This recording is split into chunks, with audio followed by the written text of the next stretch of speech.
نهاية تبدو حزينة لموهبة القرن. قبل أن يبدأ بلينغهام المغرب أحلامه حتى بات مضطراً لتوديعها حتى إشعار آخر، لأن قلبه لن يتحمل الركض وراءها. الموهبة المغربية الشابة عبد الله وزان الذي سحر الجميع وبات الاسم المنتظر في أوروبا بعد تألق بعمر 16 عاماً، تلقى ضربة موجعة بفشل انتقاله المرتقب إلى ريال مدريد ليلحق ببلينغهام الأصلي هناك، وذلك لعدم اجتيازه الفحص الطبي هذا الأسبوع. وقد كشفت تقارير إعلامية متطابقة أن السبب وراء هذه النكسة يعود إلى متاعب في القلب، الأمر الذي حال دون إتمام الصفقة وتبخر حلمه بالانضمام إلى النادي الملكي. وزان الذي تألق بقميص المنتخب المغربي لأقل من 17 عاماً وفاز بجائزة أفضل لاعب في كأس أفريقيا الأخيرة، كان قد وصل إلى المدينة الرياضية فالديبيباس التابعة لريال مدريد تمهيداً لتوقيع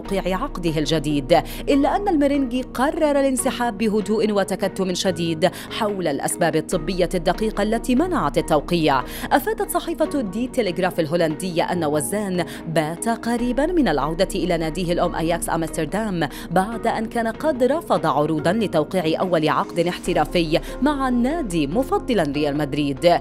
أياكس بدوره رحب بإمكانية استعادة لاعبه الشاب لصفوف فريق شباب أياكس الذي ينشط في دوري الدرجة الثانية الهولندية، حيث يرى فيه مشروع نجم مستقبلي. ولكن بالطبع سيتسبب ما حدث في إجراء فحوصات طبية دقيقة لكي لا يتسبب الأمر في كارثة. وحتى وإن استطاع ممارسة كرة القدم، ستغلق في وجهه عديد من الأبواب خوفاً من انهياره. فكيف سيتعامل بلينغهام المغرب مع تلك الأزمة؟